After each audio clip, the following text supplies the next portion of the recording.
Olá pessoal, sou o professor Leandro e hoje nós vamos para a nossa 7ª aula sobre processadores ARM, onde vamos falar sobre a porta serial. Então, nas aulas anteriores, nós já criamos um ambiente, preparamos um projeto, já mexemos com I/Os, fizemos leituras e escritas, vimos como é que era feita a configuração do clock e também trabalhamos com o temporizador SysTick. Na aula de hoje, vamos falar então da comunicação serial, mais precisamente vamos falar da UART.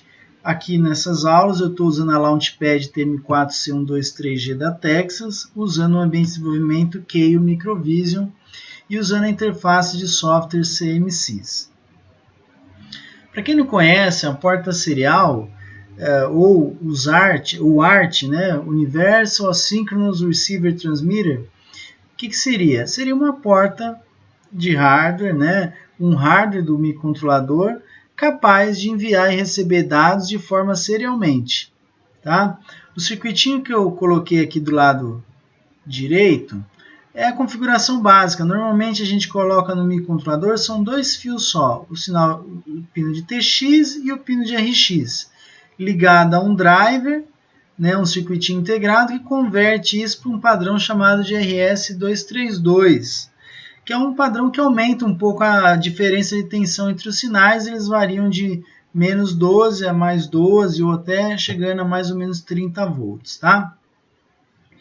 A gente usa muito essa comunicação para comunicar 2 microcontroladores ou comunicar, por exemplo, um microcontrolador com um computador, mas não usando muito hoje a porta serial como era anteriormente. Isso aqui é um desenho do conector DB9, que já não vem mais nos computadores e notebooks, né, exceto em casos especiais. O que acontece muito é a gente pegar esse sinal produzido aqui e conectar a um cabinho conversor USB serial. Aí você liga no seu computador e ele detecta isso como uma porta serial. Tá? O processador Cortex que a gente está usando, ele possui 8 UARTs, pessoal. 8 UARTs, isso mesmo. Né? Enquanto microcontroladores de 8 bits, às vezes tem uma, no máximo 2, aqui nós temos 8 UARTs que você pode usar o tempo todo. Tá? Ele pode gerar baud rate até 10 megabits por segundo. Tem buffer, chamado de FIFO, né, para transmissão e recepção, que cabem até 16 bytes transmitidos e recebidos em cada uma delas. Tá? Tem transmissão assíncrona, com configuração de bit stop 1 ou 2, paridade, quantidade de bits de dados, etc. Vamos em frente, para não tomar muito tempo na nossa aula. Essa aqui é a cara do hardware que está lá dentro do microcontrolador, ou mais especificamente os registradores que estão envolvidos. De forma bem sucinta, nós temos aqui a parte de transmissão, o hardware que vai cuidar da transmissão de dados, que eu destaquei em vermelho, conectado a uma memória FIFO com 16 níveis. Ou seja, eu posso colocar até 16 bytes para ser transmitido de uma vez só, sem me preocupar se eu vou sobrescrever a minha memória. E ao mesmo tempo, na recepção, eu também tenho uma memória FIFO de 16 níveis, onde eu posso receber até 16 bytes ou 16 caracteres antes de fazer a leitura do meu buffer. Existe um registrador único chamado DR, na verdade, no desenho ele é único, mas é um registrador que, quando escrito nele, o dado vai para a FIFO de transmissão, e quando lido dele, um dado que estiver armazenado na FIFO de recepção vai substituir o dado anterior aqui. Nós temos alguns registradores para tratar de interrupções, que eu não vou tratar nessa aula. A parte de configuração de clock e os bits de geração de baud rate, os registradores para geração de baud rate. Tá? Eu vou focar principalmente nesses registradores e alguns que estão aqui na parte de controle e status. Como eu falei para vocês, são 8 UARTs. Aqui no curso eu vou destacar a UART 0. Por que a UART 0? Porque a UART 0 ela já está conectada a um chip que faz a conversão para USB e eu conecto diretamente no meu computador. Como assim, professor? A gente está ligado aqui na câmera. A UART 0 passa por esse outro processador Cortex que converte o sinal da serial para USB, que sai pelo mesmo cabinho de gravação. Então isso aí vai facilitar bastante a gente. Os demais UARTs estão ligados nesses pinos paralelos aqui na placa, tá? Então o pino A0 e A1, porte A0 e porte A1, tá? Um destaque para esses pinos, eu deixei aqui no datasheet, ó, que eles fazem parte de um conjunto de pinos de exceção. Nesse caso aqui, esses pinos já vêm pré-configurados, a função do pino, pré-configurado valor 1, seria já pré-configurado como ART, mas os demais registradores nós vamos precisar mexer nos valores dele, tá bom? Então, voltando aqui, como é que funciona a parte de transmissão de dados?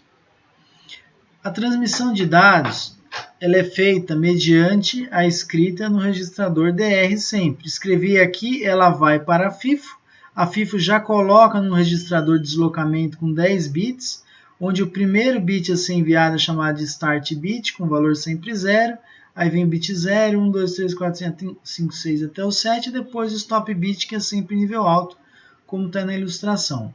Nós temos duas flags, uma flag que diz que a FIFO está vazia, FIFO empty, e uma flag que diz que a FIFO está cheia, FIFO full. Para nós, essa flag aqui é fundamental na transmissão. Eu não posso escrever nenhum valor novo no registrador DR enquanto a FIFO está cheia, ou seja, não tem espaço para que o dado venha para cá para depois ser transmitido, tá bom? Existe um clock interno que trabalha normalmente 16 vezes mais rápido que o clock de transmissão para definir o ponto exato onde é feita a verificação dos dados transmitidos ou recebidos.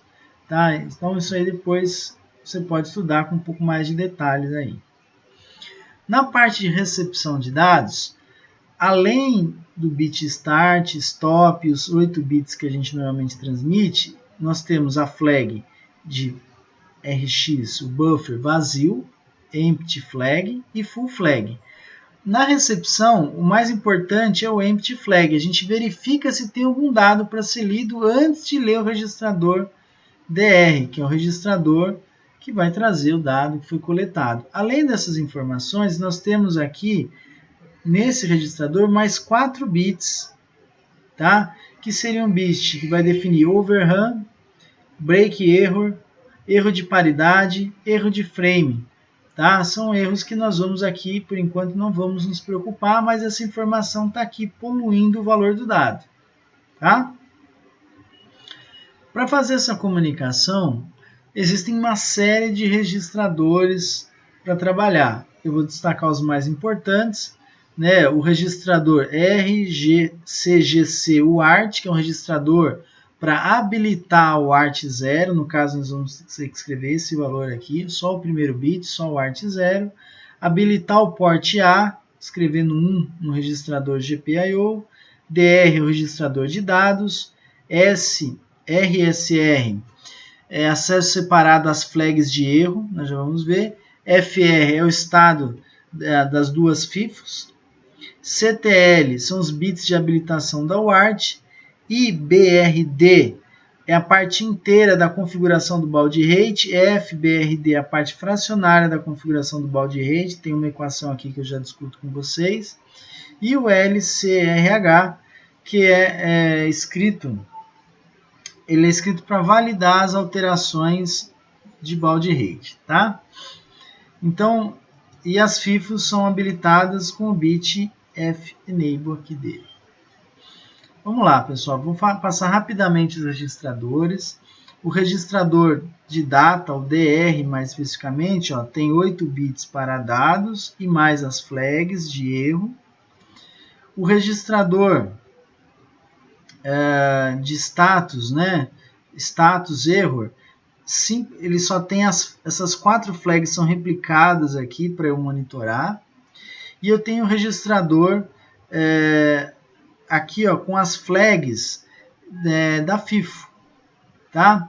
Então eu tenho aqui, ó, TX, FIFO Enable, FIFO Empty, RX, FIFO Full, TX, FIFO Full, RX, FIFO Full e BUSY, está em processo de transmissão, tá? É o que eu deixo em destaque aqui para nós, vamos usar nessa aula aí.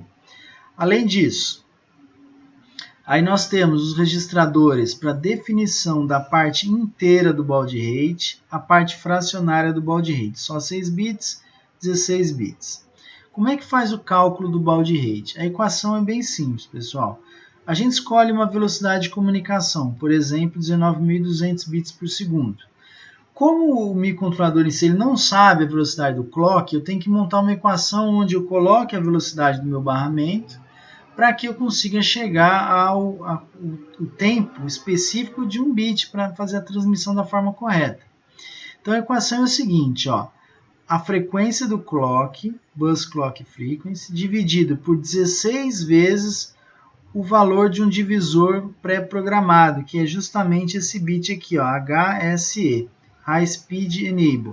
Se eu colocar 1 nesse bit, o valor desse divisor é 16. Se eu colocar 0, o valor desse divisor aqui é 8. Montando a equação, ó, por exemplo, eu quero 19.200 de baud rate, isso vai ser igual a 16 MB dividido por 16 vezes o valor do divisor.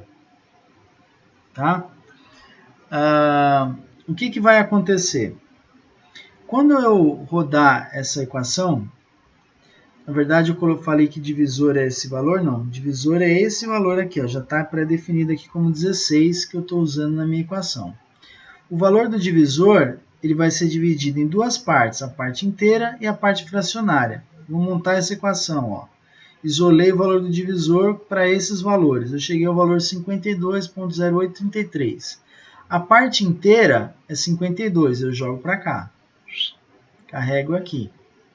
A parte fracionária, 0,833, o que eu faço? Eu multiplico por 64. Isso aqui vai dar um valor fracionário e eu arredondo usando regrinha básica de arredondamento.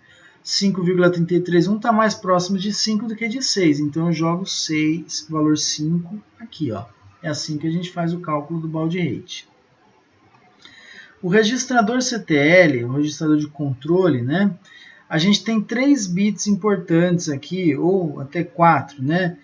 Habilitar a recepção, RX Enable, habilitar a transmissão, habilitar o ART, e esse bit aqui é o HSE, que é o High Speed Enable, tá? Então, se eu colocar 0, o clock do barramento é dividido por 16. Aqui, ó.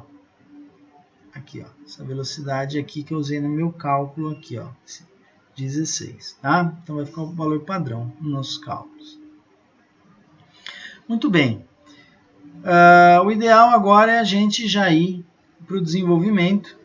Eu queria fazer um comentário antes do código. O seguinte, deixa eu abrir aqui, ó.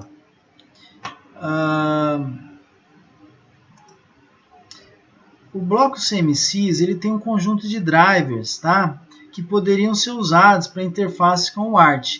Porém, os dispositivos da Texas, essa família de dispositivos, não aceita essa interface. Ela tem uma série de funções prontas e tudo mais. Eu já gastei bastante tempo tentando fazer isso funcionar e eu realmente acabei descobrindo que isso não funciona, não está habilitado. Tá? Então, talvez com outros processadores você teria acesso a essas funcionalidades. Para trabalhar com porta serial, aqui no caso, eu vou trabalhar com um programinha no computador chamado terminal serial para enviar dados para o meu microcontrolador ou receber dados dele. Se você não tem nenhum programinha desse tipo, eu sugiro você usar o PUT. É um programinha simples, você baixa nesse site aqui, ó, put.org, você entra aqui, ó, clica aqui e depois você clica aqui, ó, put.exe para baixar ele. Ele não precisa ser instalado, você roda o executável direto, tá? Esse é um programinha muito simples, eu vou mostrar ele, depois eu mostro um outro programa que eu já fiz que eu prefiro utilizar, tá? Então, no programa de hoje, para a gente trabalhar, eu vou trabalhar, lembrando aqui, pegando o mesmo código dos outros exercícios, você está acompanhando as aulas, né? Já falei de máscara de bits, tal, estou deixando a mesma coisa, então é o mesmo projeto. Eu tenho aqui a definição de um valor para fazer a máscara para o switch 1, o LED vermelho e o LED verde aqui. No exercício de hoje, eu já separei aqui 5 funções. a função que inicializa o porte F, essa nós já discutimos algumas aulas atrás, tá? Vou abrir aqui e passar o código. Se você não tem, pelo menos para você copiar ele no seu exercício de hoje, aí aqui está o código todo, tá? Nós vamos desenvolver uma função para inicializar o ART0 a 115.200, trabalhando com 16 MHz, que é o que a gente configurou aí quando a gente mexeu com o clock do nosso processador. Deixei outras duas funções, ó. Criei uma funçãozinha para fazer a recepção de um caractere na UART, uma funçãozinha para transmitir um caractere na UART. E a minha função main, né, onde a gente vai colocar um código aqui. Eu acho que já falei bastante, eu vou parar essa aula aqui e continuo na parte 2 dela, pessoal, voltando já já.